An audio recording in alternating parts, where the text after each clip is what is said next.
everyone, welcome back to the Edupreneur. It's Dr. Coleman checking in with you all for this week. I know that I owe you all an apology because it has been a couple of weeks since I've been on. I have had a few speaking engagements. I've had some training, some workshops, just different things that have bubbled up to the top. But I'm here today to jump right in and to pick up where we left off. So the first thing that I want to talk about is that side of professional development and that side of capitalizing on the skill sets that are within your current positions and your current roles.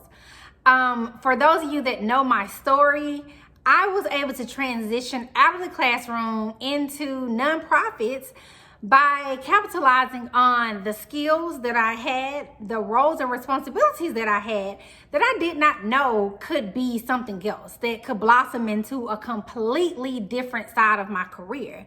So one of the things that I realized recently was that there are some more skills embedded in my current position and role that I could potentially put on my resume and build it out a little bit more, not realizing that I'm doing this every day, but it's also a skill set that is needed and that is wanted. So I found that I do a lot of project management and I do a lot of community partnership development. Those roles can be easily converted to project manager and relationship manager because I nurture, I build relationships with other businesses and organizations, and I just make sure that they're cultivated consistently. And I'm always looking for opportunities to partner with them and to do more things and to take a deeper dive. So with that being said, I was like, oh, wow, I can add that to my resume. And that's where I want you to start thinking about. How can you add something else to your resume from your current role that you're in? So you may be a classroom teacher, but at the same time, are you a leader? Are you the one that plans the college tours in your school? What is it that you do that sets you apart that's also a skill set that you can utilize in other positions potentially, or to help you grow inside of the school district, inside of your school building, to help get you to that leadership position or that leadership role that you're interested in having? So that is something that I do want you to think about. Do not overlook the opportunities to enhance your resume in any ways possible. I was once told by a mentor to keep a journal beside my bed and to just jot down every night right before I went to sleep the different things that I had accomplished professionally throughout that day. But what she told me was that when it was time for performance review, I would not have a problem trying to remember what I had accomplished because it would be in my journal with a date attached to it to know this is what I did on this date. That was mind-boggling. I never thought to just write down everything that I did within a day. And it could be bullet points, it could be paragraph form, journalized, however it is that you want to journalize it. But it definitely helps during performance review time. Not only does it help during the time for performance review, but also I will be able to visualize my accomplishments at the end of the year, at the end of the week, just whenever I look back, because we so often get caught up in the day-to-day task that we're doing that sometimes we miss out on celebrating our wins. It gives you the opportunity to go back and to celebrate a win when maybe you're feeling like you haven't had a win in a while. It allows you to go back and to just bask in some of those moments that you missed the opportunity to just sit in. And so I said, you know what? I could do this.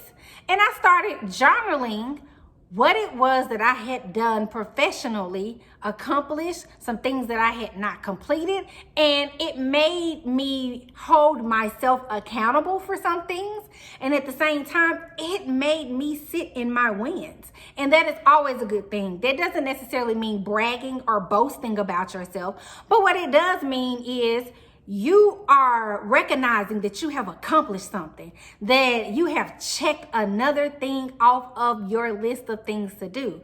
And it it's great. It's just great to have that journal to look back on, even to see how far you've come from one year to the next. You're able to visualize it. You're able to see it there.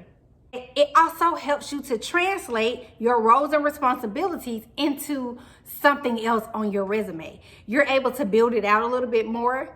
You are able to talk about some of the things that you've done. You're able to clearly articulate those things on a resume.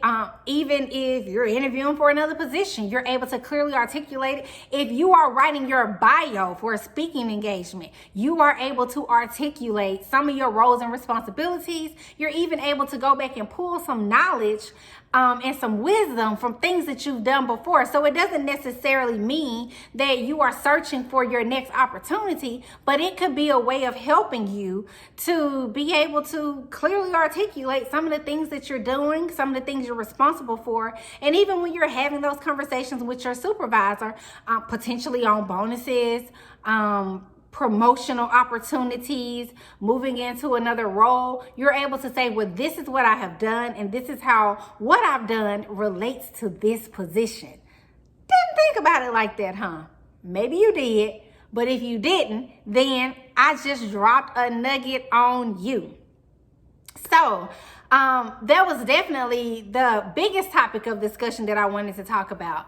The next thing that I wanted to touch on was personal branding, and I think they kind of go one and the same with one another. So if you see me looking down, I'm definitely looking at my slideshow that I did for a speaking engagement that I had this weekend on Saturday. I was invited by my sorority chapter to come and speak to the Exquisite Pearls and the debutantes. So I was trying to figure out, like, what am I going to talk to them about? And I've been in a professional workshop. Yes, I do still professionally develop myself. And it is for women who are seeking to transition into executive positions. In the midst of that, they talk to us a lot about, us, our image, understanding company culture, and things of that nature. All these things are great. We also talked about personal branding as well. And, personal branding is something that I believe very strongly in. Like, it matters what people think of you. I know sometimes people say, well, I don't care what anyone thinks of me. I am who I am. And that's good. You should always be yourself at the core, but it does matter what people think of you. It does matter what people say about you when you are not in the room. And that is exactly what branding is. It is what people are saying about you, the impression you leave when you are not in the room. So I decided that I was going to create a definition for brand if I had to create one. And that definition is: your brand is a reputation, perception, feeling, or impression maintained by others that is an interpretation of an experience of having an interaction with you. That was a mouthful, right? I know. Don't worry. I got you. Basically, your brand is who you are. Who are you at the core? What is it that people feel when you leave? What is it that people feel when you show up? Are people happy that you're coming? Or are people like, oh my gosh, they're coming, and they don't want to be there? So if you like me, you like memes, and I love memes. And so one thing that came, a meme that has come across a couple of times, is the one where it says something like, people ask who all is going to be there. Are you that person that they're trying to figure out if you're going to be there or not? Or are you the person that's going to be there and everybody's like, oh, they're coming? Oh, I'm there. That is the question. Which one are you? What is your personal brand? And so I was talking to teenagers, of course, teenage young ladies, but they were very in tune with some of the things that I was saying about their personal brand, I don't think they realize how important it is. And I had them to talk to someone in the room that they may have met through this program, but they don't talk to on a consistent basis. And so just go over and learn what their initial impression of you was. And if they had to give you a personal brand, what is it? Of course, some of them were really shocked. You know, teenage girls, they came back and they said, oh, well, people said that they thought that I was stuck up or that they thought I was mean, just different things like that. And I had to let them know your body language, the way that you approach people. Are you approachable? Are you the one that is always heard and never just seen and not heard? Like, who are you? Do you make eye contact with people when you're talking to them? Are you standoffish? Just think about what sets you aside from other people. So my question to you is, what is your personal brand? What is your personal brand statement? What are your values? What do you stand for? Because if you don't stand for something, you will fall for anything. And I know that as adults, we've heard this several times, but it is the absolute truth. And so I also touched a little bit on the damage control pieces, but overall, one thing that it made me do was to figure out, using my roles, my skills, and my qualities, writing them down, mapping them out, it made me figure out what my personal brand statement and promise was. I'll tell you all one thing. I thought I knew what it was, but I was up for hours trying to figure out, who am I? Who's that girl? What is my personal brand statement? What sets me apart from others? Like, I kind of knew, but it made me formulate it to be able to clearly articulate it to others. And so I'm challenging you to figure out what your personal brand statement and promise is. What is it that you promise people from an interaction with you? What is it that you want people to say about you when you are not in the room? That matters professionally. In a professional realm, your name is being spoken in rooms that you have yet to enter. So when you enter the room, you want your name to be gold, to be bond.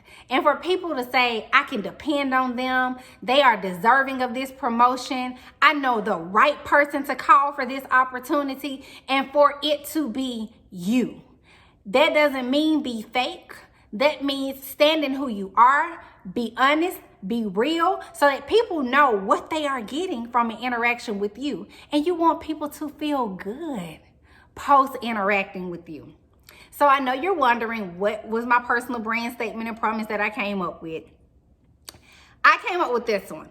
I am an extroverted introvert who knows a little about a lot, and I help others make it make sense to discover their why, what's next, and how. And if you ask my friends about me, they will tell you I'm the one that tries to make it all make sense, because I need it to make sense. And if you're in a casual conversation with me and I don't understand something, I will stop and say, okay, make it make sense, because it doesn't make sense to me right now. And that is what I stand on with my brand statement and promise. I try to make things make sense, and then I try to figure out why, what's next, and how we're going to get there. And those are just those things. If you're around me, then you know that I'm an extroverted introvert. I'm an introvert. I go in and I shut down sometimes, and I cannot talk to anybody at all. But when I'm in the room and it's showtime, I am on. And I can be that extrovert. And I can be an extrovert for about 30, 45 minutes, and then I go right back into introvert mode. Or I can balance the two. It just depends on where I am. But I am challenging you to create and think about what your personal brand statement and promise is, because it matters. What people think about you, what people say about you when you are not in the room matters. So this ends this episode of The Edupreneur. I hope that you will subscribe to my YouTube channel. Keep watching the videos, share it, send me messages on what it is that you want to hear me talk about next. And I promise I am going to try to be much more consistent with uploading videos because I have a lot that I want to talk about. Until next time, I'm out.